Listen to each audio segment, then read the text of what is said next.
Bismillahirrahmanirrahim. Assalamualaikum warahmatullahi wabarakatuh. Innal hamdalillahi nahmaduhu wa nasta'inuhu wa nastaghfiruhu wa nastahdihi. Wa na'udzu billahi min shururi anfusina wa sayyiati a'malina. Asyhadu an la ilaha illallah wa anna Muhammadan 'abduhu wa rasuluh. Safiyuhu wa khaliluh.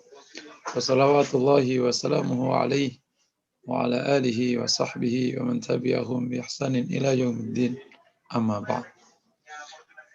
Para peserta kuliah Tazkiyatun Nafas yang dirahmati Allah Subhanahu wa taala. Kesempatan yang baik sekali di tengah pandemi kita berkesempatan bergabung di majelis ilmu bersama Formula Hati Institute. Ini merupakan karunia. Karena jelas-jelas jika ada iman di hati kita, insya Allah kita akan mendapatkan ketenangan. Ala bidzikrillahi tatmainnul qulub. Kalau majelis ini memang majelis ilmu, maka insya Allah 4 karunia akan kita dapatkan. Mendapatkan naungan atau payung dari payungnya malaikat nih. Mendapatkan rahmat dari Allah. Yang kedua, yang ketiga, turun kepada kita ketenangan. Jadi itu betul tuh. Kalau saya berkesempatan untuk ikut majelis ilmu, saya akan senang. Biasanya saya memilih di khutbah Jumat. Saya senang sekali kalau tidak khutbah. Karena mendapatkan mau'izah dalam keadaan suci. Itu luar biasa. Demikian yang terakhir, insya Allah disebut oleh Allah di depan makhluknya yang ada di sisinya. Ini karunia yang besar sekali ketika kita ada di majelis ilmu. Oleh karena itu Rasul mengatakan, kita marartum bi riyadil jannati farta'u. Kalian itu melewati kebun surga, maka duduk-duduklah di situ. Duduk-duduklah di situ. Jadi oleh karena itu kita bergabung di majelis ilmu ini dalam kondisi apapun. Capek, kurang concern, tetap dapat fadilah. Duduk di situ. Nah, ini oleh karena itu kami mohon kepada yang sekarang sudah bergabung 41 ini per jam sekarang ya, untuk terus bisa men-share-sharekan majelis ini ke sebanyak mungkin orang. Insya Allah ini tautannya ini bisa sampai 300 tahu saya nih. Jadi masih ada sisa kuota 260. Nah, ayo kita share-sharekan. Nanti kalau ternyata 300 nggak cukup, kita cari yang kuotanya 1000. Nah, insya Allah. Dalam rangka menyebar kebaikan, memberikan sebanyak mungkin ketenangan di tengah masyarakat. Kembali temanya sekarang melanjutkan minggu lalu bab tawakal ya. Kita sudah bahas definisinya, kita sudah bahas dalilnya atau dasar hukumnya, kita sudah bahas tentang komponen ya, dari definisi kita bahas komponen dan kita sudah bahas juga tentang urgensinya. Nah sekarang ada beberapa bahasan yang kami harapkan bisa semakin menyempurnakan pemahaman kita tentang tawakal. Pertanyaan tadi, salah satu bahasan nomor 4 sekarang adalah, apakah tawakal akan mengurangi motivasi dan semangat orang untuk bekerja dan mengambil sebab? Ya. Jawabannya jelas, tawakal tidak mengurangi motivasi dan semangat orang bekerja. Karena yang pertama, karena di dalam definisi tawakal itu ada tasabbub yang merupakan komponen kedua dari tawakal. Komponen pertama tafwid, komponen kedua tasabbub. Jadi kalau ada orang merasa menjalankan syariah tawakal, kok dia tidak mengambil sebab, berarti itu praktek yang salah. Nah, itu yang saya ingin sampaikan. Kalau ada orang bertawakal, kok justru lemah, tidak mengambil sebab dengan baik, itu namanya praktek tawakalnya yang keliru. Dan kalau keliru ya tidak bisa diapa-apakan, namanya keliru diimplementasi. Bukan keliru di konsepnya. Yang kita khawatirkan itu adalah kalau ada sebuah syariat agama, tapi kemudian dipraktikkan oleh masyarakat muslim, dan akhirnya berdampak negatif. Kalau ada dampak negatif dari sebuah syariat Islam, itu pasti bukan dari syariahnya, tapi dari kesalahan prakteknya. Nah, itu contoh yang konkret itu praktek poligami itu. Itu yang salah bukan syariahnya, prakteknya yang clear. Kenapa? Karena monogami kan juga syariah. Monogami kan sunnah, monogami itu sunnah. Ya, tergantung kan, jadi bukan hanya itu contoh yang paling gampang dipahami. Jadi kalau ada tawakal, kok menyebabkan orang demotivasi, jadi malas, itu bukan salah konsepnya. Nah ini kalau kita nggak pahamkan seperti ini, keluar nanti image buruk. Nah ini gara-gara tawakal nih. Makanya Islam perlu diperbaharui, bukan Islamnya, prakteknya yang perlu diperbaiki. Islam nggak perlu diperbaharui, udah selesai, udah sempurna. Kita yang harus memperbaiki diri, mempraktekkan dengan sempurna, menyesuaikan dengan sunnah Rasulullah Shallallahu Alaihi Wasallam. Itu yang pertama alasan. Yang kedua, karena justru dengan tawakal itu situasi batin itu tenang. Ibarat orang nyopir itu posisinya itu proporsional. Karena semangat yang berlebihan yang selalu diasumsikan karena tidak disandarkan kepada Tuhan terlebih dahulu, dalam ungkapan mereka, engkaulah yang merubah nasibmu, kan gitu, sehingga ngambil peran. Itu terjadi mati di tengah jalan ketika ada apa-apa. Dan motivasi yang baik itu bukan yang meledak di awal mati di ujung, tapi yang stabil. Dan tambah hari tambah semangat. Itulah motivasi hasil dari tawakal.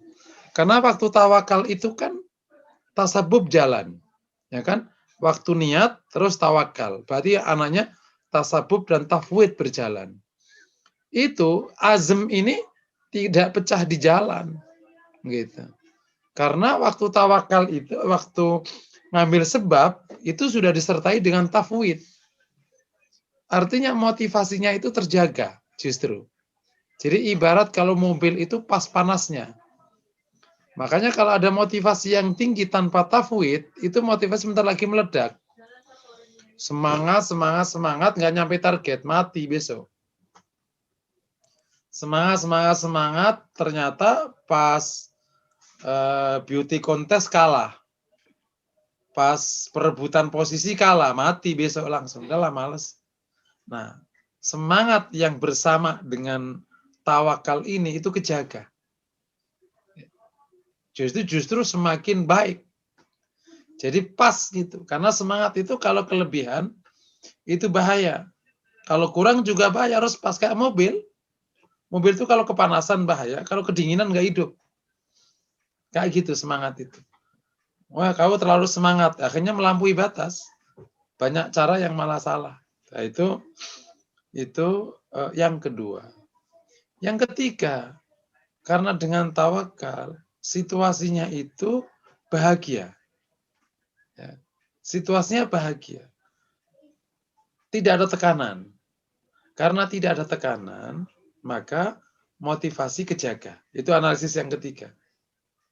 Karena dia bahagia kan. Dia serahkan pada Allah. Insya Allah kita jalan. Itu jadi kejaga. Jadi motivasi kejaga. Dan terakhir, dengan tawakal, jika berhasil, kan tidak sombong. Dan jika gagal, tidak down, maka artinya motivasi kejaga. Nah, kira-kira gitu. Jadi kalau jawabannya, tadi pertanyaannya apakah tawakal Itu yang satu kacang kayaknya, Kak. akan membuat demotivasi? Jawabannya jelas-jelas tidak, dengan 4 analisis tadi. Jadi kami ulangi lagi, kalau ada orang dalam hidup ini, baik dalam urusan agama atau dalam urusan dunia, kok dia tawakal sementara motivasinya turun, itu berarti salah di praktek tawakal. Siapa orang yang praktek tawakalnya itu pas? Rasulullah Shallallahu Alaihi Wasallam. Rasul menyerahkan semua ini kepada Allah. Hidayahnya semua orang ini serahkan kepada Allah. Tapi apakah Rasul berhenti berusaha? Dan pada waktu Rasul itu berusaha, apakah Rasul kemudian mengklaim itu hasilnya beliau? Sama sekali tidak. Innaka la tahdi man ahbabta, walakin Allah yahdi man yasha. Kau tidak bisa memberikan hidayah pada orang yang kau cintai, tapi Allah lah yang kasih hidayah. Saat Rasul tahu Allah yang kasih hidayah, apa Rasul berhenti? Rasul tidak berhenti. Disitulah Rasul mengatakan, "Ayyahdiyallahu bika rajulan wahidan khairul laka min khumurin ni'am." Jika Allah kasih hidayah kepada seorang karenamu, maka itu lebih baik bagimu daripada unta merah. Jadi para sahabat bersemangat. Karena sebab itu, nah sekaligus ini, kalau mau dijadiin poin keempat, ke berikutnya berarti poin kelima ya. Jadi di mana letaknya sebab? Kalau begini cara berpikirnya. Jadi letaknya sebab itu adalah menjadi amal soleh mukmin karena ketaatan dia kepada Allah Subhanahu wa taala. Nah, paham ya kira-kira? Jadi posisi tasabub atau ngambil sebab atau usaha itu posisinya adalah amal solehnya dia. Nah itu kalau sekarang kita bisnis, ya itu kan nanti hasil Allah yang menentukan, betul? Dan insya Allah Allah akan berikan hasil kita yang baik kalau usaha kita benar. Nah, terus usaha ini letaknya di mana? Wong sudah Allah jelaskan semuanya. Letaknya dia merupakan amal soleh. Jadi indah. Gitu. Nah, pagi hari ke ladang, ke kantor, kemana? Itu amal soleh. Jadi kalau berpikirnya begini, Bapak dirahmati Allah, ini luar biasa dan hanya ada di Islam. Sekiranya usahamu itu nggak mendatangkan hasil, engkau nggak rugi. Karena engkau sudah berpahala. Dan kalau nanti kita melihat pahala, engkau akan mengatakan, yang kau dapatkan di dunia itu tidak ada apa-apanya bahkan dibanding dengan satu pahala. Karena satu pahala aja itu bisa sebesar kirot. Sak kirot itu. Sekedar kayak pahalanya orang yang sedang menyolatin jenazah. Itu kan dapat 1 kirot. 1 kirot itu besarnya segunung Uhud. Bayangin aja coba.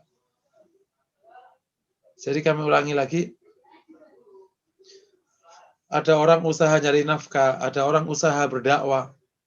Sekiranya di dunia itu hasilnya tidak seperti yang diinginkan, itu tidak rugi. Makanya para nabi dengan umat yang berbeda-beda tidak gagal karena orang mengambil sebab itu sebenarnya sudah merupakan keberhasilan. Kenapa? Allah tempatkan sebagai amal saleh. Paham ya? Jadi kami ulangi lagi. Jadi di konteks ini justru tasabub itu menjadi ladang amal solehnya manusia, baik dalam rangka yang bersifat amal ukhrawi kayak dakwah ngaji atau amal duniawi. Dua-duanya merupakan amal ukhrawi karena menjadi amal solehnya hamba. Disuruh kerja, disuruh cari istri. Udah waktunya nikah kan? Ustaz nggak dapat. Insya Allah mungkin Allah perpanjang pahalamu mencari ini. Apalagi nyekolahin anak. Ya Allah udah sekolahin Ustaz tapi nggak pinter-pinter. Udah berpahala. Gitu. Ada anak sekarang belajar nilainya jelek, nangis. Enggak perlu. Udah berpahala deh. Kita perbaiki besok. Enak nggak kira-kira? Dan di konteks inilah, analisis motivasi hari ini menguatkan bab ini yang disebut nikmatilah kemenangan-kemenangan kecil agar engkau bisa meraih kemenangan besar. Dan itu terjadi ketika kita dari awal motivasinya baik. Dan motivasi baik ini kejaga ketika disertai salah satunya oleh tawakal. Gitu. Dengan bahasa tawakal, ini contoh ya. Suami datang, belum berhasil usahanya. Ya udah, ya Allah, masnya udah berusaha kan? Insya Allah jadi amal soleh.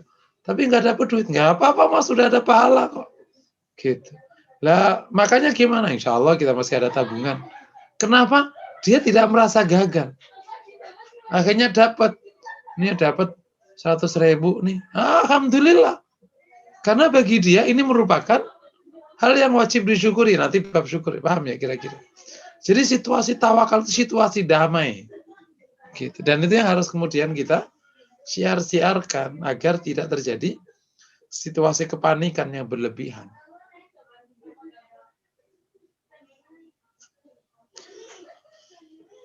Oke, ini yang ke-5 tadi ya. Berarti letaknya di. Nah, berikutnya yang juga perlu kita bahas dalam urusannya tawakal adalah apakah gini, di mana letaknya doa? Oke ya. Di mana letaknya doa? Ini poin ke-6. Jawabannya, doa adalah bagian dari usaha.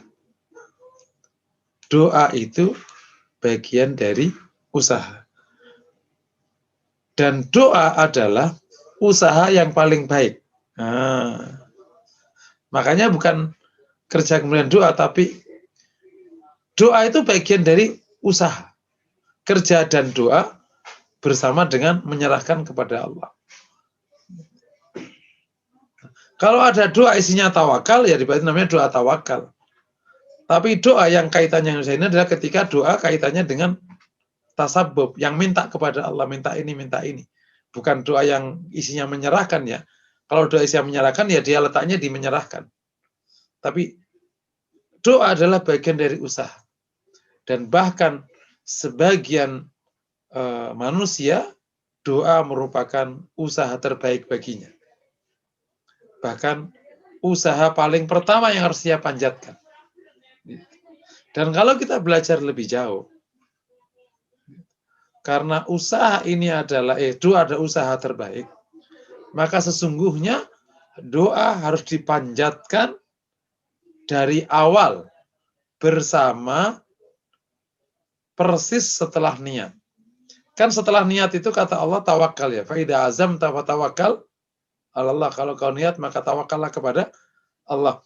Nah, waktu mentawakal itu kan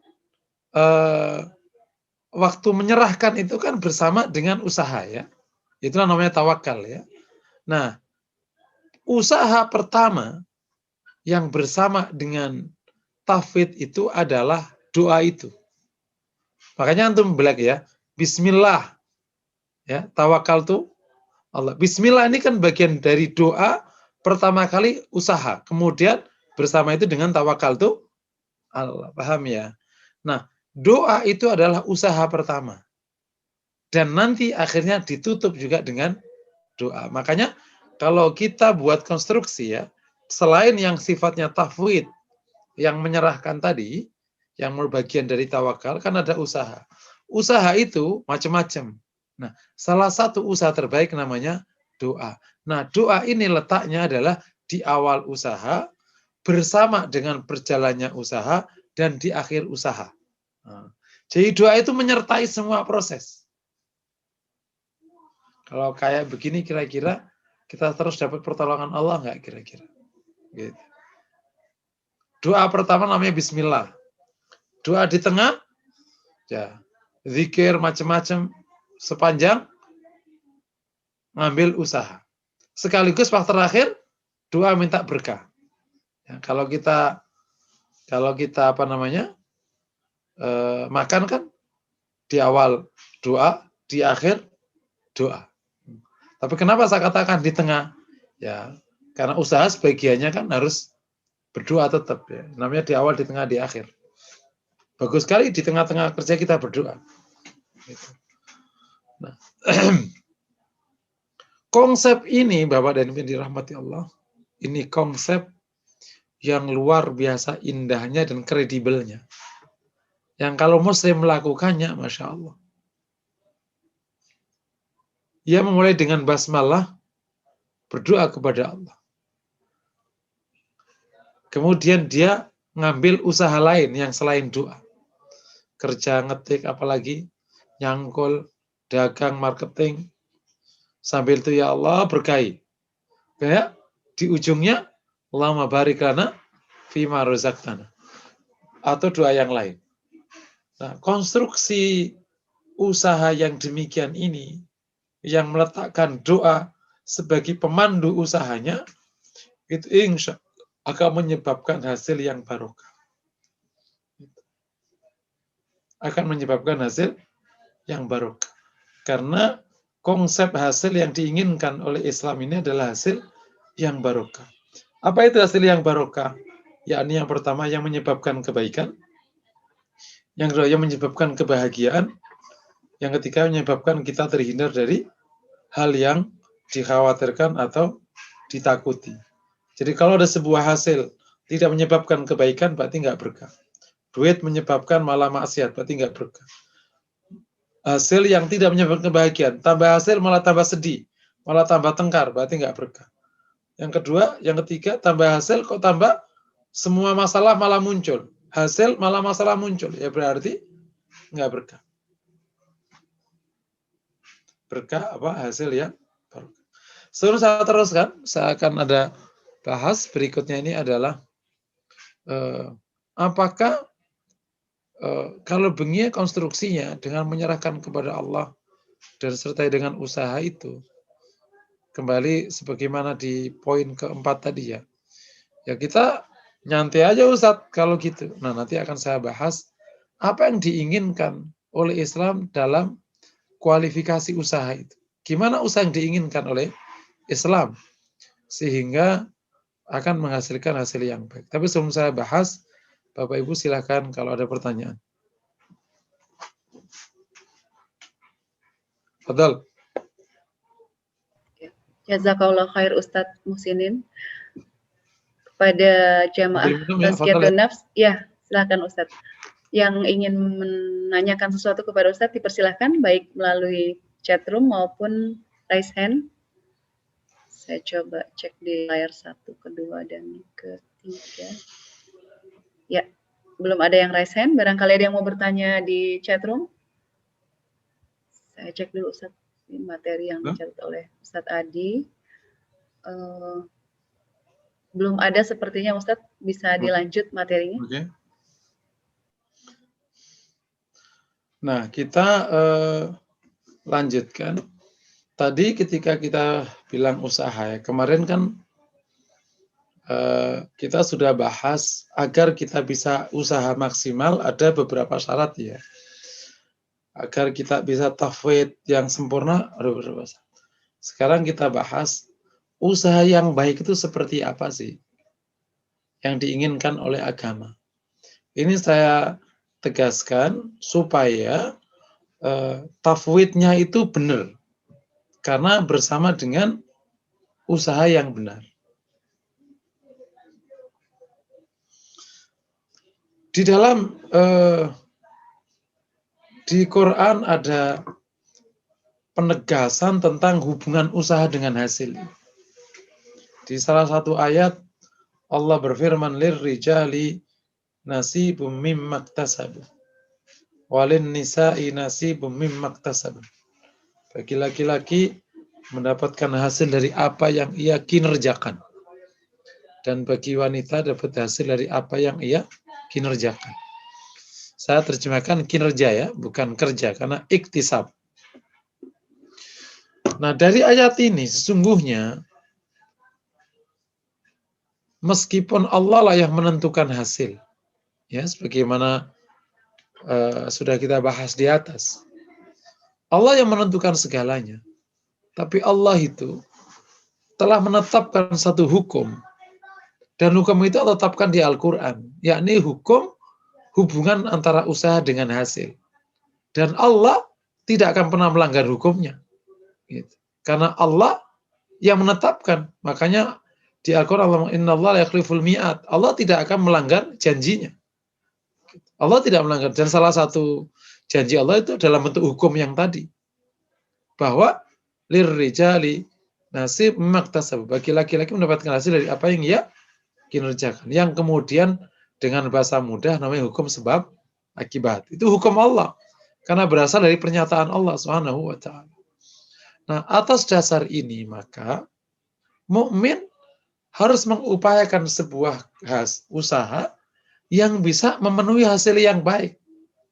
Bukan mentang-mentangkan Allah yang menentukan dan kita sudah menyerahkan kepada Allah, kemudian kita seenaknya. Enggak bisa. Kita harus membuat usaha secara baik dan sempurna karena dua hal. Pertama, karena itu perintah Allah agar Allah ridhai, Allah menyuruh kita bekerja dengan baik. Kuli maru fasallahu amalakum rasul. Berbuatlah, Allah akan lihat hasilnya. Yang kedua, karena ada ayat tadi, ternyata Allah telah menghubungkan antara usaha itu dengan hasil. Oleh karena itu, atas nama kita ingin diridhai oleh Allah dan atas nama hukum Allah, kita harus usahanya itu sempurna. Paham ya? Dan usaha yang sempurna itu apa kualifikasinya? Yang pertama, usaha yang memenuhi standar syariah. Yang itu yang pertama.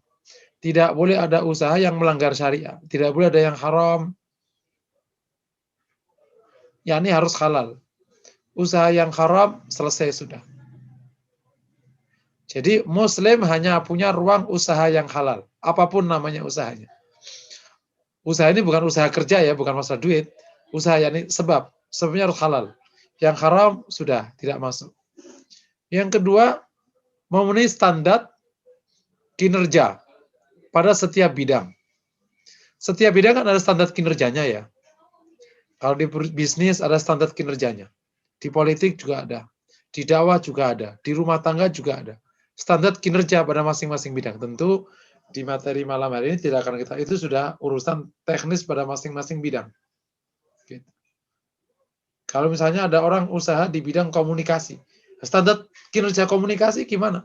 Standar 1, 2, 3. Itu yang disebut dengan standar kinerja pada masing-masing bidang. Oh, ada orang dagang kelontongan, standarnya kinerjanya apa? Oh, buka paling awal, harga terjangkau misalnya, apa macam-macam, barang ready dan macam-macam, gitu. Ini disebut antum a'lamu bi umuri dunyakum. Engkau lebih tahu tentang urusan dunia kalian. Dakwah juga ada standar kinerja dakwah. Yang ketiga, sepanjang masa.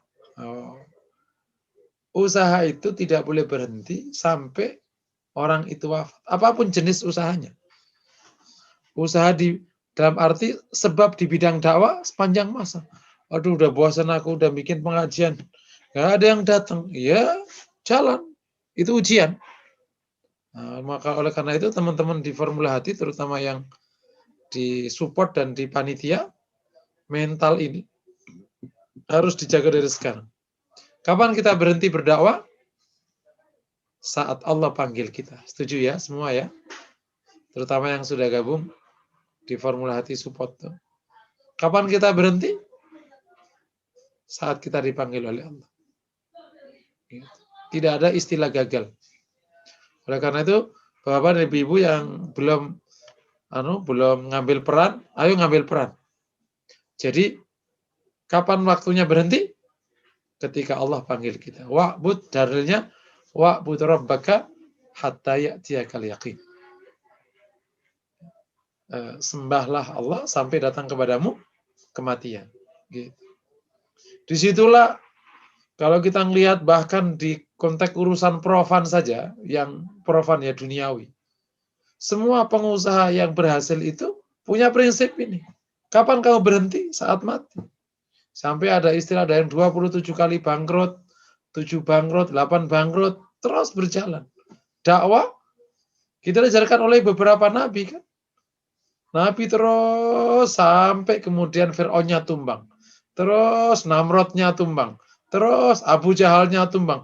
Terus sampai Allah berikan kemenangan. Dan Rasul yang mengatakan, hatta yudhirallahu amrah au amutu duna. Sampai Allah menangkan agamanya atau aku mati karenanya. Nah, jadi nafas kita ini untuk apa saja harus panjang.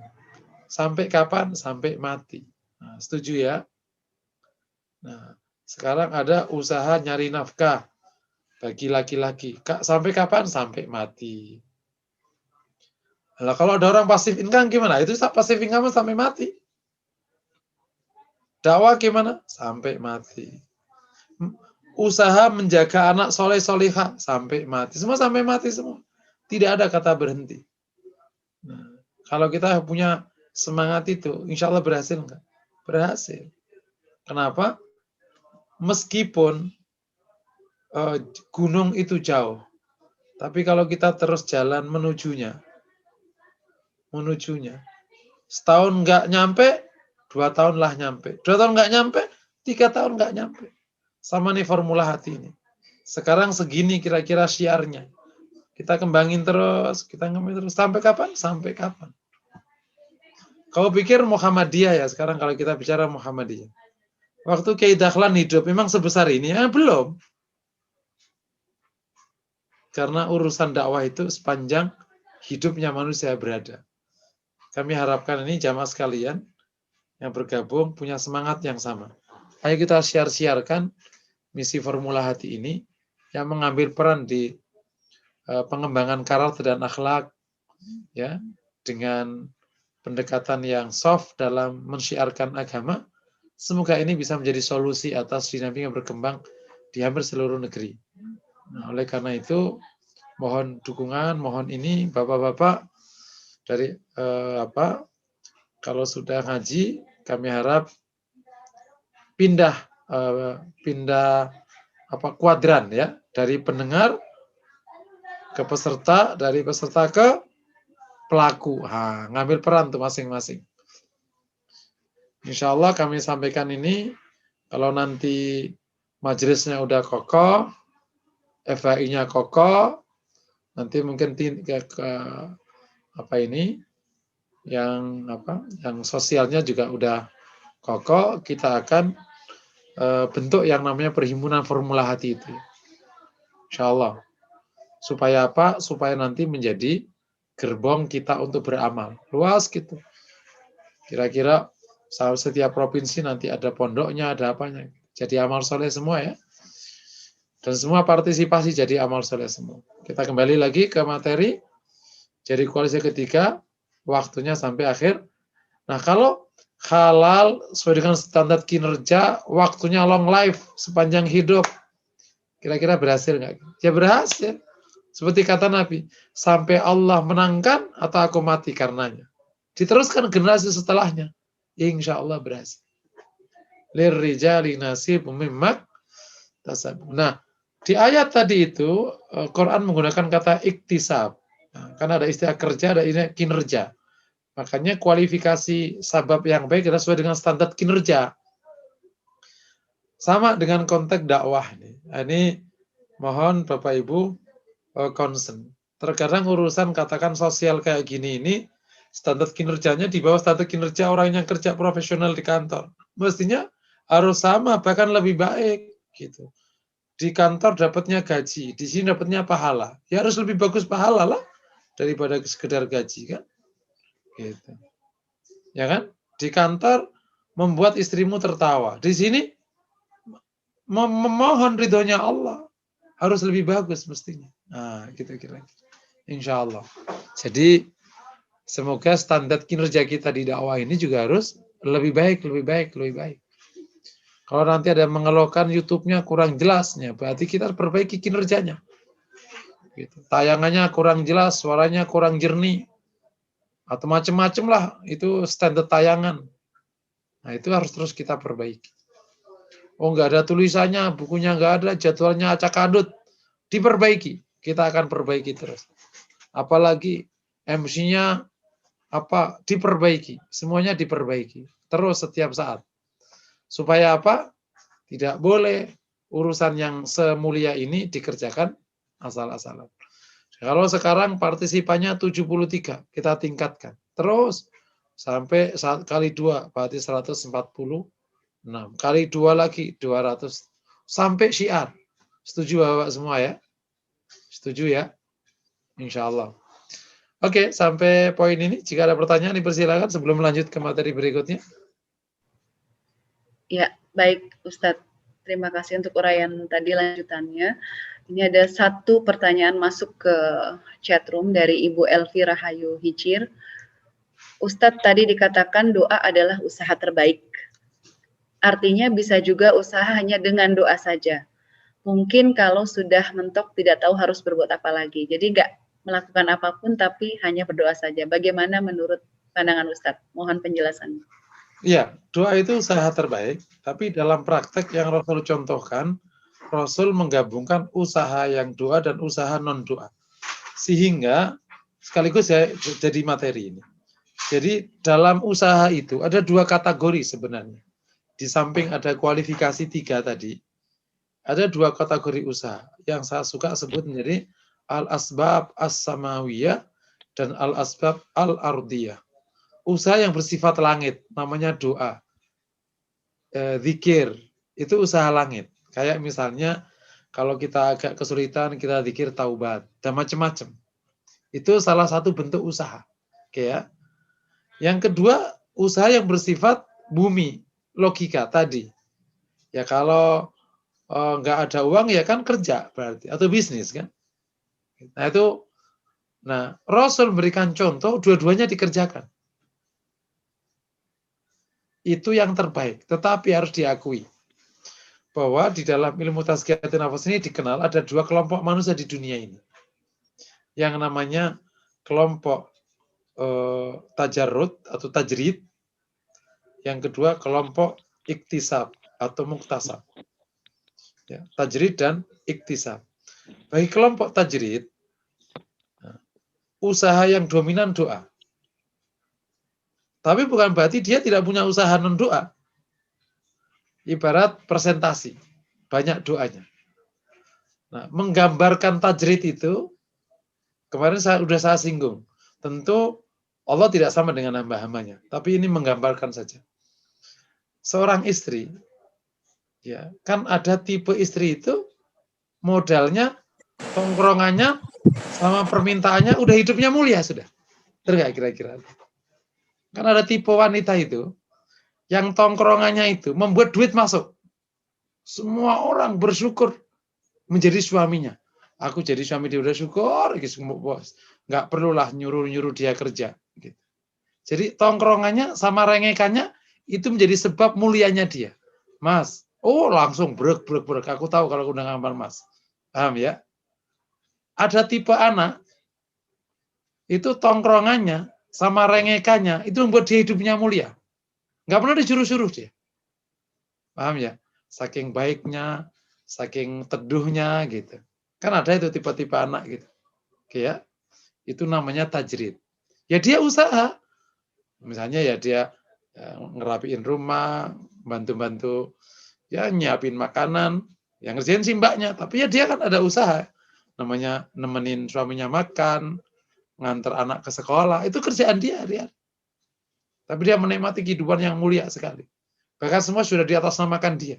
Saking amanahnya wanita ini, saking baiknya wanita ini, saking menariknya wanita ini, udah atas namamu Bu, aku sudah enggak. Kau terima aku aja, aku udah bersyukur, kata suaminya gitu. Saking syukurnya suami ini punya istri dia. Paham ya kira-kira? Itu namanya kamtajid. Ada seorang hamba, emang itu Allah ridho padanya, Allah suka banget gitu. Allah mencintainya. Doa aja kan. Ya Allah, ya Allah. Nah, kerjaan dia apa? Ya Allah kadarnya. Ya paling nyangkul ke ladang. Sebagai bentuk ada usaha kecil-kecil. Toko. Tapi semuanya didatangkan oleh Allah lewat saluran yang kecil itu. Kan ada saluran kecil isinya banyak. Tahu ya? Sama-sama mohon maaf. Pralon segini ya. Tapi kalau ditekan air wet, dapatnya banyak, betul ya. Ada yang salurannya banyak, tapi airnya netes. Nggak banyak juga kan. Ada orang usaha banyak, tapi nggak dapat duit. Karena nggak netes tuh airnya. Nah, ada tipe orang yang perlu kerja. Perlu ini. Tetap minta, perlu. Ada tipe-tipe.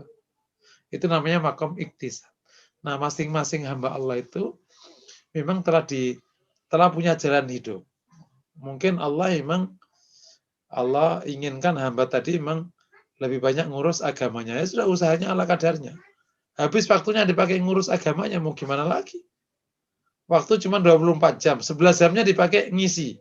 Terus gimana caranya coba? Nggak bisa lebih lagi. Bisnisnya sampai nggak keurus, karirnya nggak keurus, bisa jadi. Allah kasih.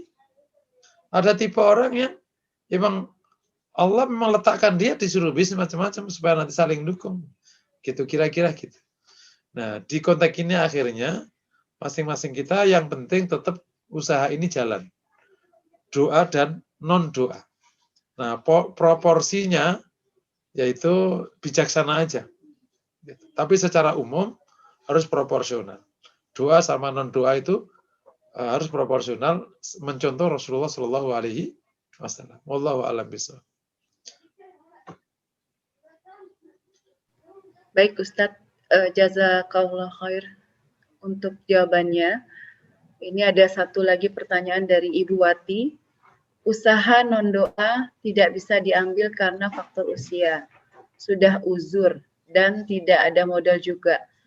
Modal skillnya tidak ada juga. Bagaimana Ustadz? Apakah non-doa ini identik dengan usaha wira swasta?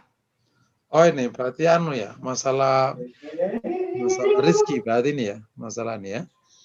Jadi ya kalau secara fakta hidup tidak bisa menjalankan usaha non-doa, ya kalau kita asumsinya benar-benar nggak ada, ya yang tersisa doa ya doa. Gitu. Kalau benar-benar misalnya sakit, nggak ada apa-apa, ya doa. Gitu. Tetapi sebenarnya dalam sesempit apapun itu, logikanya, itu tidak mungkin usaha non doa tidak ada. Contoh gini, ada orang tua ya, misalnya udah tua, sakit-sakitan, nggak punya apa-apa juga. Terus usahanya apa untuk mempertahankan hidup? Kan nggak boleh mati. Ya, atau ingin mati segera. Ia bisa misalnya meminta bantuan anaknya untuk 1, 2, 3, itu usaha. Ia juga bisa minta bantuan ke misalnya temennya yang lama untuk misalnya memodali dia sekedar nungguin warungnya. Contoh gitu. Itu contoh. Artinya selalu ada upaya, logikanya ya. Tapi kalau benar-benar sampai sakit parah dan macam-macam, ya usahanya dia nulis surat. Termasuk nulis surat ke Departemen Sosial misalnya, itu usaha. Gitu. Nah, nulis surat untuk ke rumah-rumah apa misalnya tadi. Nah, itu intinya usaha non doa sebisa mungkin dijalankan dalam bentuk apapun. Logikanya sih ada ya, tidak mungkin tidak ada sama sekali. Sampai kemudian mati cekek-cekek gitu. Kalau kayak gitu mah beda lagi urusannya. Itu sudah beda lagi urusannya. Tapi insya Allah kan Maha Rahman Maha Rahim. Tidak akan biarkan hambanya sampai kecekek kayak gitu, insya Allah enggak. Wallahu a'lam bishawab.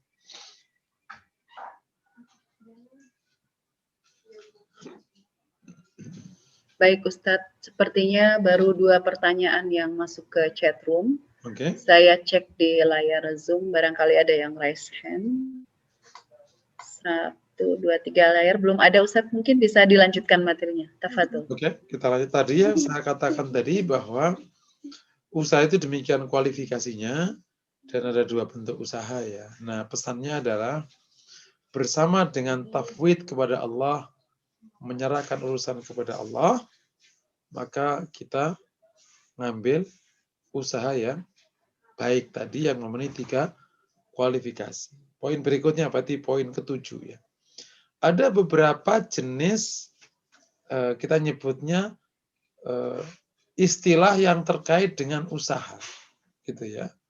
Saya sengaja angkat untuk menjelaskan supaya di masyarakat nggak bingung. Ada namanya sebab yang dalam bahasa Arabnya menggunakan kata tasabub atau akhdul asbab, ya. Makanya ngambil sebab tak gitu sebab ya. Yang kedua ikhtiar, nah itu juga kita kurang ikhtiar, gitu kan. Nah, terus itu istilah awalnya tasabub dan ikhtiar, gitu. Yang istilah ketiga, tapi ini istilah terjemahan yang namanya usaha, ya, atau terkadang masuk kategori proses. Ya. Nah, istilah yang baku itu dua tadi. Ada sebab dan ikhtiar. Sebenarnya secara umum, dua kalimat ini itu dianggap sama. Ya, tasabub ya ikhtiar, ikhtiar ya tasabub. Tapi kalau kita teliti, nah, sekaligus ini yang menjadi inspirasi dari kualitas sebab seperti apa secara umum yang wajib kita capai. Nah, ikhtiar adalah memilih sebab. Jadi kalau saya berikan contoh, sebab itu adalah apa saja yang dianggap bisa mendatangkan, membawa hasil. Ikhtiar adalah jenis sebab yang terpilih yang paling efektif mendatangkan hasil. Contoh gini, ada orang untuk mencari jodoh, kan sebabnya banyak mencari jodoh itu. Misalnya ikut biro jodoh, minta ke gurunya, terus ke teman-temannya, kuliah, ikut klub. Itu kan juga bagian dari proses mencari jodoh, banyak. Apalagi ikut grup-grup WA. Nah, di antara sebab ini, mana yang paling efektif? Itulah yang wajib kita pilih. Nah. Dan nanti yang paling efektif itu kita kerjakan dengan cara yang paling baik. Itulah iktisab. Makanya ada istilah kasab, ada istilah iktisab. Oh iya, lupa tadi ya. Ada tasabub, ada ikhtiar, ada kasab, ada iktisab. Tasabub sebab, ikhtiar, kasab itu usaha, iktisab kinerja. Kasab itu kerja, iktisab itu kinerja. Nah, kita ingin sebabnya itu levelnya ikhtiar. Jadi sebab yang terpilih. Usahanya levelnya kinerja. Kalau digabung, nah, jadi bagus. Ikhtiar yang masuk kategori iktisab. Yani maksudnya, kita kalau ngambil sebab itu, yang memang pilihan, jangan sembarang sebab. Kemudian dikerjakan dengan cara yang baik. Sehingga insya Allah mendatangkan hasil. Contoh, kalau ada orang belajar, sebab orang pintar itu kan banyak. Ya, belajar, baca buku, mendengar penjelasan Pak Guru, ikut YouTube, ikut diskusi, macam-macam. Nah, ikhtiar adalah memilih cara belajar yang tepat bagi dia. Oh iya, karena dia orang kinestetik, maka cara belajar yang paling tepat bukan dengerin YouTube, bukan dengerin penjelasan, tapi ikut klub diskusi, klub kelompok belajar. Karena orang kinestetik harus rame begitu. Ya, itu contohnya. Dan dia waktu belajar wajib pakai kartu-kartu. Nah, waktu dia sudah menemukan cara belajar yang tepat bagi dia, maka dikerjakan dengan sangat sempurna. Itu namanya iktisab. Insya Allah, kalau kita ngambil sebabnya yang terbaik dan dikerjakan dengan baik, insya Allah hasilnya baik. Oleh karena itu sekarang, di poin ini, kalau kita sampai hasilnya buruk, tidak sesuai dengan yang diinginkan, bisa jadi sebab kita ngawur, ya, tidak jeli mengambil sebab. Yang kedua, tidak mengerjakan dengan standar kinerja. Paham insya Allah ya? Clear.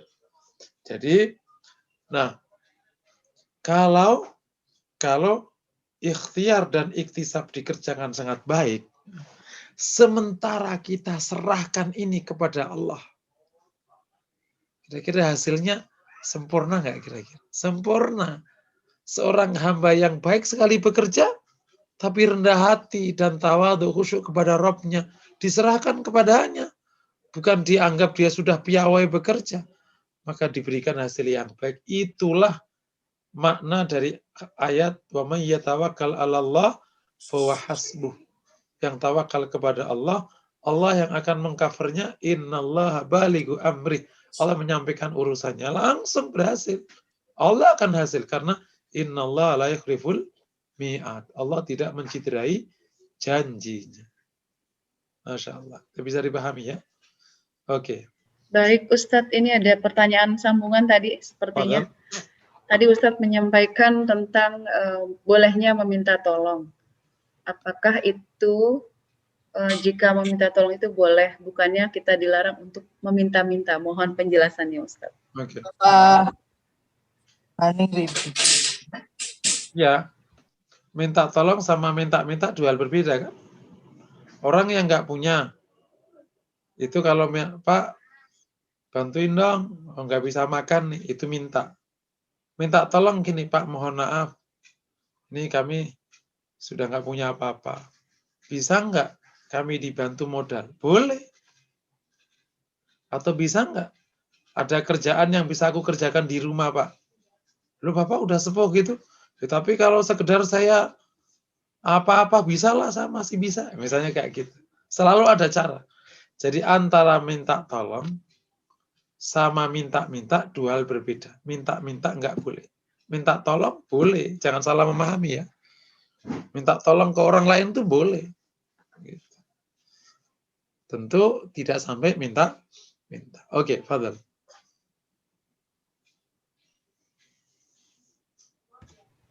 Ya. Jadi boleh ya Ustadz minta tolong? Minta tolong boleh ya. Boleh minta tolong. Ya nggak boleh seperti pengemis di jalan itu. Minta-minta kan beda. Minta tolong sama minta-minta kan beda. Minta itu kan minta. Tangan dikirim, minta tolong ada proses ta'awun. Proses ta'awun yang diizinkan oleh agama. Sama dengan gini aja, kalau Bapak jatuh, boleh nggak minta tolong? Pak tolong dong angkat motor saya. Boleh, bukan nggak boleh minta. Anda nggak minta tolong. Paham ya, itu contoh. Baik. Ya, Ustadz, ini ada yang raise hand mau bertanya langsung sepertinya kepada Ibu Galaila. Dipersilahkan. Fadal. Silahkan Ibu dibuka mic-nya. Masih di mute ya? Ibu Galaila.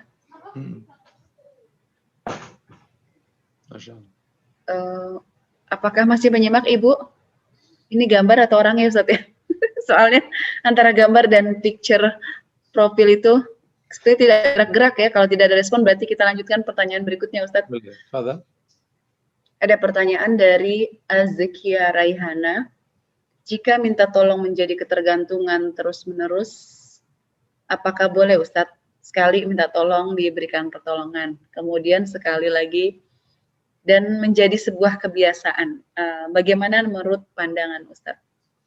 Ya tentu kalau itu menjadi kebiasaan itu kembali kepada dulu ada pertanyaan tuh. Kalau ada sebuah kebaikan, kok mendatangkan keburukan, maka bisa dihentikan demi berhentinya keburukan. Rasul memberikan contoh ketika ada orang minta dikasih, minta ketiga akhirnya dihentikan. Demikian juga kalau ada orang minta, tapi orang tidak pantas minta karena masih cukup gagah, maka diberikan jalan keluar. Tapi dalam waktu kita menghentikan pertolongan kepada pihak yang minta tadi, tentu jangan dibiarkan, tetapi dikasih jalan keluarnya. Pak, mohon maaf, ini bukan waktu nggak mau, tapi kalau Bapak ini mendingan Bapak tak kasih modal aja ya, atau Bapak tak suruh kasih surat, Bapak sono ngelamar kerjaan nih, saya kasih memo, insya Allah nanti di sana ada kerjaan. Nah, gitu. Jadi tetap dikasih solusi, tapi bukan berarti kemudian dibiarkan dia tergantung kepada pemberian orang. Paham ya? Jadi waktu menghentikan itu bukan berarti langsung dihentikan, tentu kasihan, tapi dikasih solusi. Jadi diperbaiki karakternya, tapi juga diselesaikan masalahnya. Wallahu a'lam bishawab.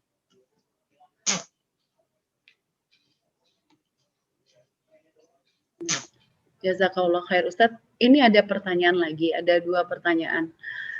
Jika minta kenapa ketika kita ingin tawakal itu masih ada perasaan yang nyangkut ya? Harusnya kan ketika tawakal tidak perlu lagi berpikir kembali gitu. Ini bagaimana Ustadz? Mohon penjelasan. Ya, itu bagian dari kesempurnaan kita menjalankan agama. Ya, nggak usah jauh urusan tawakal yang sifatnya hati ya. Urusan kayak orang wudhu aja. Wudhu itu kan ada, udah berapa ratus kali kita wudhu. Terkadang kan nggak sempurna-sempurna juga wudhunya. Wudhunya sempurna 3 kali. Kadang juga sekali. Udahlah, cepet. Gitu.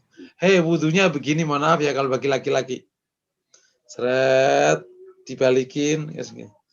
Terus kan kadang, nah gitu. Atau suruh gini, nggak mau. Udahlah, gini aja deh.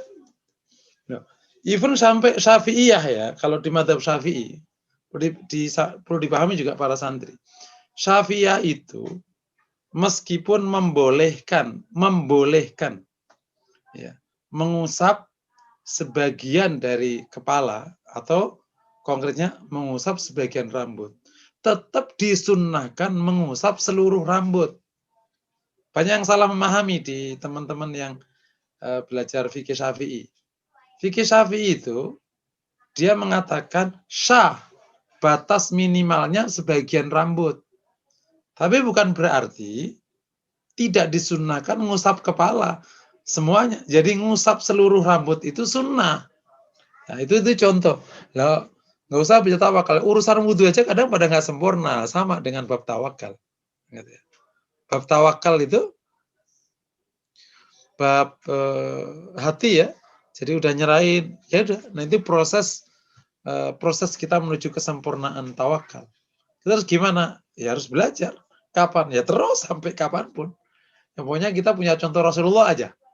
Ya kan? Pada waktu di Gua Thur, pada waktu disodorkan pedang oleh orang Badui, ya itu sempurna sekali, Masya Allah. Dahsyat. Gitu. Allah alam bisa. Ya, baik Ustadz. Mengenai, ada pertanyaan lagi Ustadz? Mengenai yang di tajrid, sejauh mana dia harus berusaha seperti yang asbab, bedanya dan contohnya, mohon dijelaskan Ustadz. Secara hukum dasar semuanya wajib usaha. Dan makom ini kan ya para ulama dan berdasarkan kepada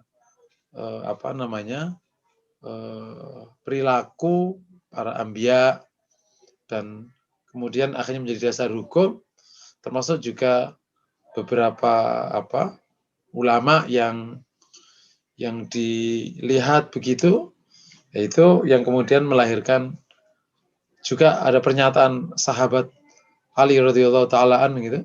Rezeki itu ada 2 kategori ya, rezeki yang datang kepadamu dan rezeki yang mendatangimu.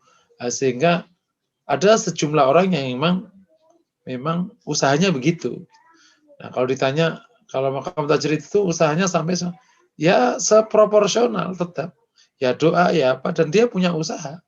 Ini kan statusnya kayak kelaikan dan kenyamanan gitu. Ya gini aja contoh. Nanti masing-masing orang sudah menemukan polanya.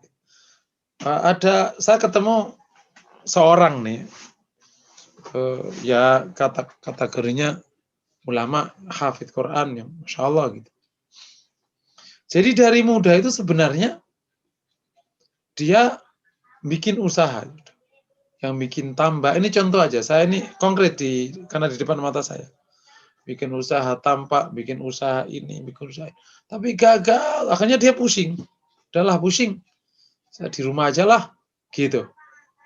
Ya akhirnya terus gimana? Kak, aku panggilnya Kak. Ya udahlah, terserah Allah kasih ya. Tetap ada usaha ala kadarnya. Yang namanya usaha kalau di Jepara ada mebelan macam-macam gitu. Tapi ya paling ya seininya aja. Kita akhirnya ya udah duduk aja. Gitu. Tapi ya akhirnya justru malah tahu kayak ada yang datang aja ke rumah gitu. Sudahlah. Karena kita usaha itu mungkin nggak boleh kali sama Allah. Itu kira-kira kalau mau dicontoh konkretnya itu tetap ada usaha, tapi masing-masing setiap orang akhirnya menemukan pattern-nya kalau dalam bahasa gitu.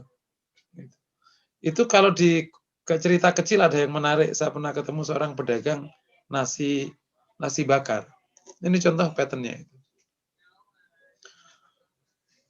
Karena dia merasa cukup maju, dia bikin cabang, Pak.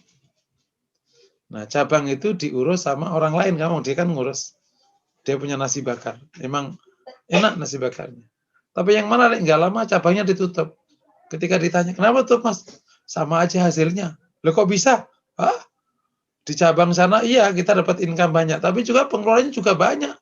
Masalahnya banyak. Enakan punya satu, tapi juga satu memang income-nya, tapi sama kok hasilnya gitu. Nah, orang awam aja kadang menemukan pola-pola kayak gini. Ini sesuatu yang dapat dikategorikan ilmiah. Jadi kalau tajrid itu, apakah dia punya usaha non dua? Punya, tapi ya dia akhirnya punya pattern sendiri gitu. Ya udah, paling ya restoran satu, udah gitu aja, selebihnya ya Allah gerojokin tuh. Kira-kira gitu. Jadi saya ngibaratin kalau di konteks rizki ya, ini yang rizki ya. Rizki itu kan seperti orang nadain air hujan, Pak. Ya, saya mau nanya nih ya. Di antara sama-sama orang ingin dapat air hujan nih, ada sekian variabel ya. Yang pertama, variabel pertama, orang harus mengeluarkan baskom. Ini kalau di daerah itu waktu kita masih minum air hujan ya, nggak ada air sumur yang bagus. Di daerah-daerah yang airnya itu tidak terlalu tawar ya, onto, saya bilang, anta, ya, airnya agak keasinan. Mereka kan mengandalkan air hujan kan. Kalau musim hujan, kalau musim kemarau beli air. Nah, waktu air hujan tiba itu kan, supaya dapat air hujan, maka orang-orang mengeluarkan bak sampai ke ujung genteng tuh. Nanti ditadain. Yang kedua, baknya harus terbuka, betul ya? Bawa baknya terbuka. Kalau ingin dapat baknya banyak. Jadi sepanjang rumah dia yang 20 meter itu ada gentengnya itu diisi tadahan semua, kan gitu caranya dulu. Karena itu kerjaan saya waktu kecil waktu ngambil hujan. Paham ya? Ditadain semua. Oke. Tapi ada variabel yang paling penting. Ada baknya dibuka, baknya banyak. Ya kan? Yang paling penting apa? Hujannya turun. Nah, benar nggak kira-kira? Kalau ada bak dibuka, baknya banyak, nggak hujan? Ya nggak ada. Oke. Seandainya ada hujan, tapi nggak bawa bak, nggak dapat. Nah, kalau ada orang baknya cuma satu, dia cuma baknya punya satu, ya kadang kan punya satu. Tapi dia ditaruh di gerojokan, yang tuh gerojokan yang tengahan tuh, kan biasanya di antara rumah satu sama rumah dua kan ada tengahan tuh, talang. Itu kan langsung diciduin, dibawa ke gentong ke dalam rumah. Itu kira-kira Bu, orang-orang memang tokonya satu, tapi doanya kenceng, ya Allah berikan rezeki yang berlimpah. Itu di toko itu meskipun satu, isinya banyaknya tak terkira itu. Yang beli bertubi-tubi, tokonya kecil, gitu. Nah, itu contoh. Terkadang usahanya cuma satu toko, tapi isinya padat, sak padat-padatnya. Nah, itu contoh kira-kira.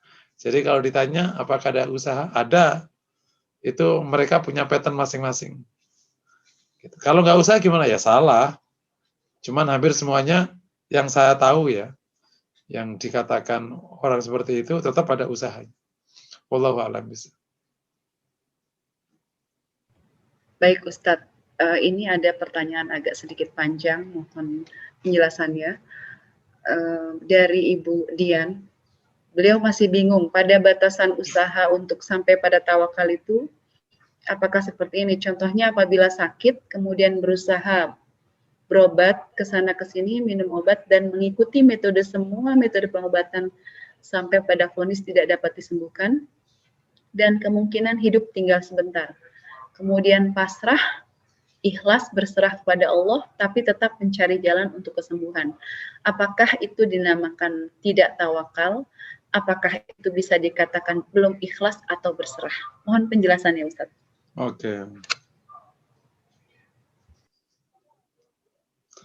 Oke, iya ini yang memang di dalam praktek ini memang terkadang kesempurnaan tafwid Awas ya, ini saya ulangi lagi kepada jamaah ya.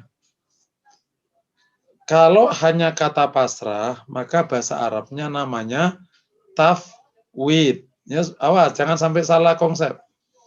Kalau hanya pasrah, maka bahasa Arabnya namanya tafwid. Karena ini tawakal dan pasrah. Gitu. Seakan-akan tawakal itu isinya cuman pasrah. Awas, jangan salah. Nanti kalau nggak gitu nanti pasti akan ada kontradiksi kalau pemahamannya nggak clear ya. Disebut tawakal kalau ada tafwid dan tasabbub. Kalau hanya tafwid pakai bahasa Arab, tafwid terjemahannya menyerahkan. Memang secara bahasa tawakal itu menyerahkan. Tapi kalau sudah jadi istilah syariah, awas ya. Kalau tawakal sudah jadi bahasa istilah syariah itu definisinya bukan hanya menyerahkan, tapi menyerahkan bersama dengan usaha. Itu definisinya Imam Nawawi. Jadi kalau ada orang ngomong saya udah tawakal aja, itu berarti masih pemahaman yang salah. Paham ya? Waduh, aku udah nggak usaha nih. Ini kalau ada ngomong aku tawakal saja tapi bersama dengan usaha, berarti pemahamannya masih salah. Saya tafwid aja kalau mau. Saya tafwid aja. Nah, gitu kalau boleh. Karena kalau tafwid belum tentu tasabub, tapi kalau tafwid dan tasabub digabung baru namanya tawakal. Paham ya? Sip.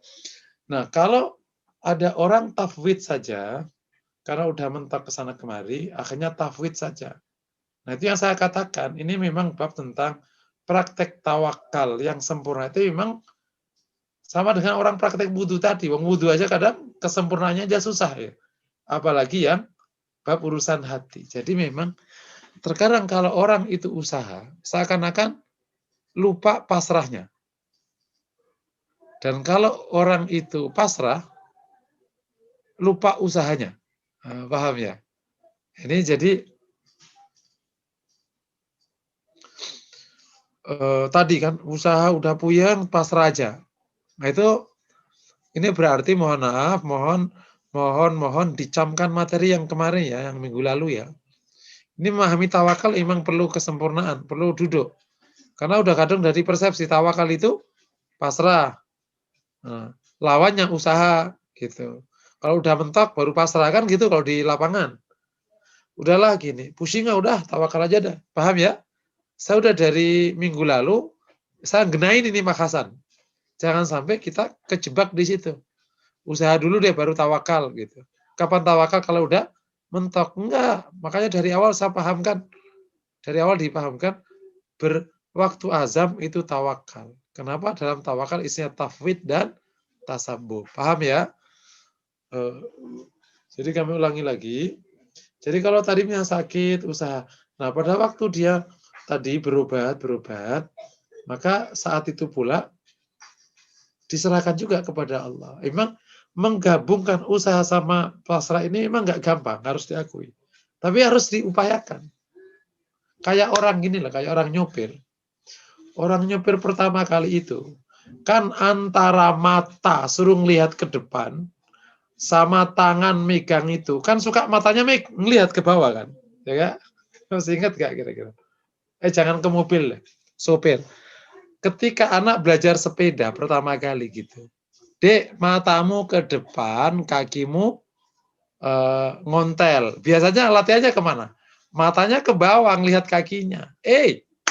Matamu ke depan, kakimu muter, tanganmu megang stang. Biasanya ke bawah lagi, ke depan. Sama kasusnya. Terkadang kalau udah usaha itu hatinya nggak bisa tafwid. Kalau tafwid nggak bisa usaha. Nah, gitu kira-kira. Jadi harus latihan.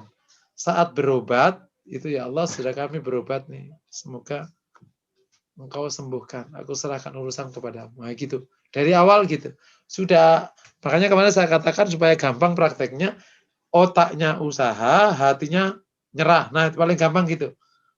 Otaknya usaha, hatinya nyerah kepada Allah Subhanahu wa taala dari awal.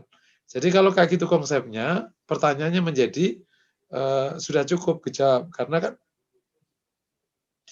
Waktu usaha otomatis sudah nyerah. Waktu sudah merasa mentok usahanya, terus gimana? Ya udah diserahkan, tetap nyari peluang yang lain. Hari ini mentok kan besok nggak mentok gitu. Paham ya? Hari ini mentok, besok diulai lagi usahanya. Kapan berhenti? Ya terus saja jalan gitu. Nah, nanti insya Allah akan ada materi poin berikutnya 8 tentang kapan kita meng-close hari. Itu nanti kaitannya dengan kalau udah merasa mentok. Nanti akan saya jelaskan di poin ke-8. Oke, akan ulangi lagi. Jadi kalau sudah usaha dan tafwid, apakah berarti tidak sempurna tawakalnya? Itulah justru sempurna tawakal.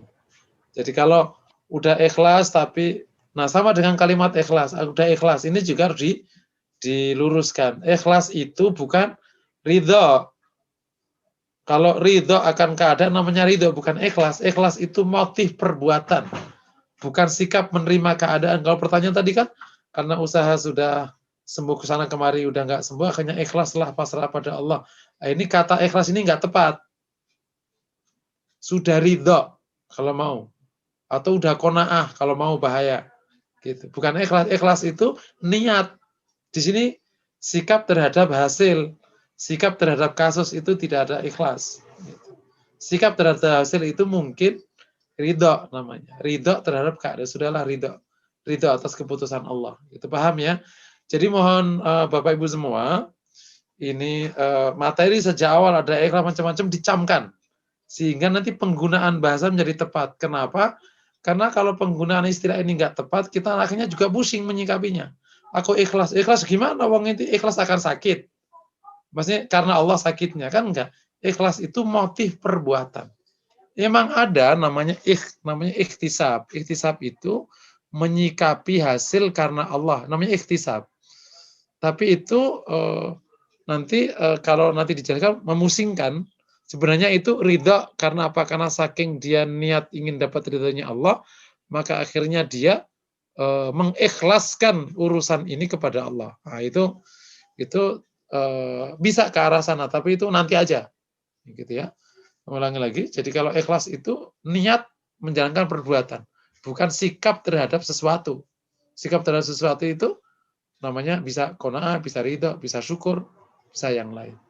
Ulangi lagi, jadi menjawab pertanyaan, usaha tadi ya, berobat terus ya terus sedapatnya. Kalau udah merasa mentok, ya berobatnya bisa pakai air, bisa pakai doa, bisa pakai, yang penting terus berobat gitu. Sambil menyerahnya kepada Allah Subhanahu wa taala, dan tadi ada doa-doa. Wallah. Ini praktek yang kami harapkan bisa dijalankan dengan baik. Wallahu a'lam bishawab. Jazakallah khair Ustadz untuk jawabannya. Reminder waktu kita tinggal 6 menit, tapi ini ada masuk satu pertanyaan lagi di chat room. Mohon penjelasannya Ustadz. Di manakah letak tawakal dalam belajar suatu ilmu? Misalnya kita belajar bahasa Arab, sudah berusaha maksimal dan doa, tapi belum paham-paham. Tawakalnya di mana Ustadz? Mohon penjelasannya. Iya, sambil tadi waktu belajar kan, tadi nggak bisa belajar, terus sampai waktu belajar, serahkan ya Allah, ini bisa nggak aku, ini Engkau yang menetapkan. Gitu.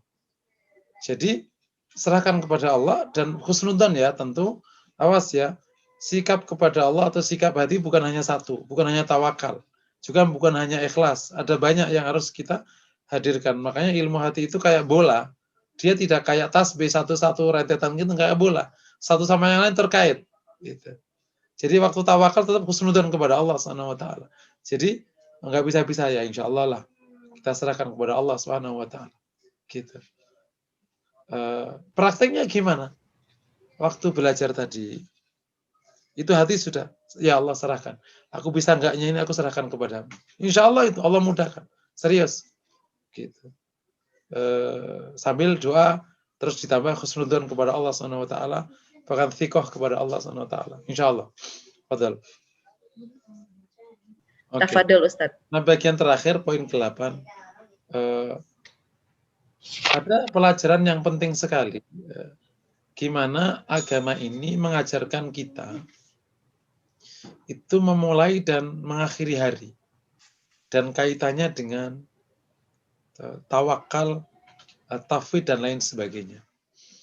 Jadi waktu kita bangun pagi, kan kita diajarkan serentetan doa yang semuanya itu memotivasi, sekaligus juga mendorong kepada Allah, mendorong untuk diserahkan kepada Allah. Contoh misalnya kan, ini asbahtu minka fi nikmatin wa afati wasrifati ma'alaya nikmataka, gitu kan.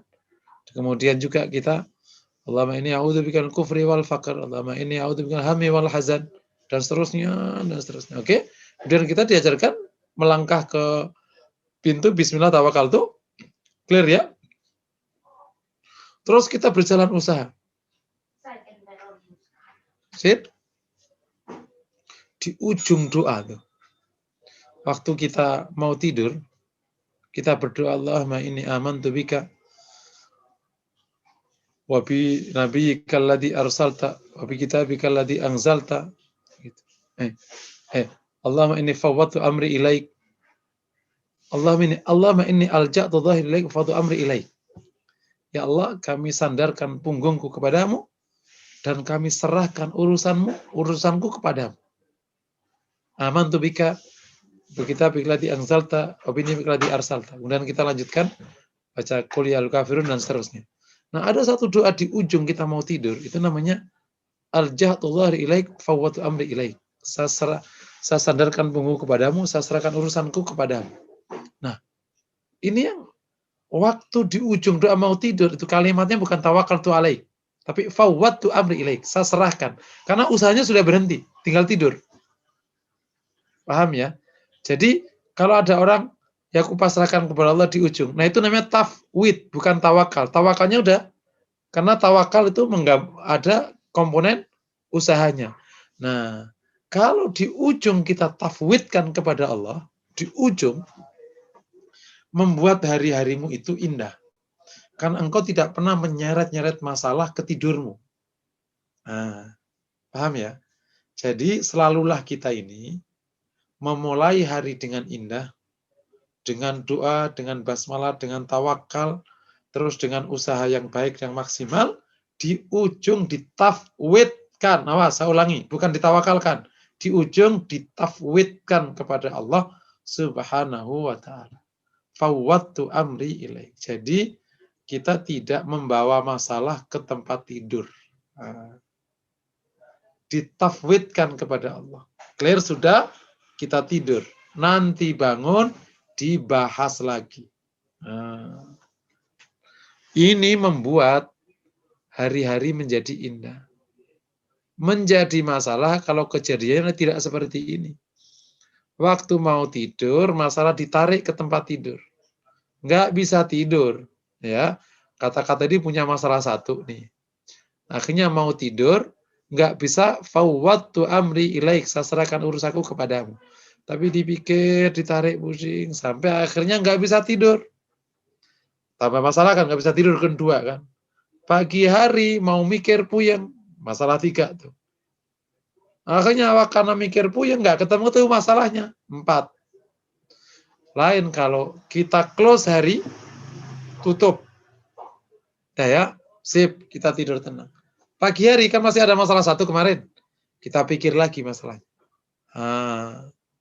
Insya Allah selesai. Enggak selesai, close lagi di hari kedua. Kita pikir lagi besok. Ini ngomongnya gampang, tapi perlu praktek yang sungguh. Makanya di ujung namanya awas. Awas ya, kami tidak berharap pemahaman ini masih bias terus. Di ujung namanya tafwid. Ya, karena tidak ada tasabubnya lagi, karena kita mau tidur. Oke.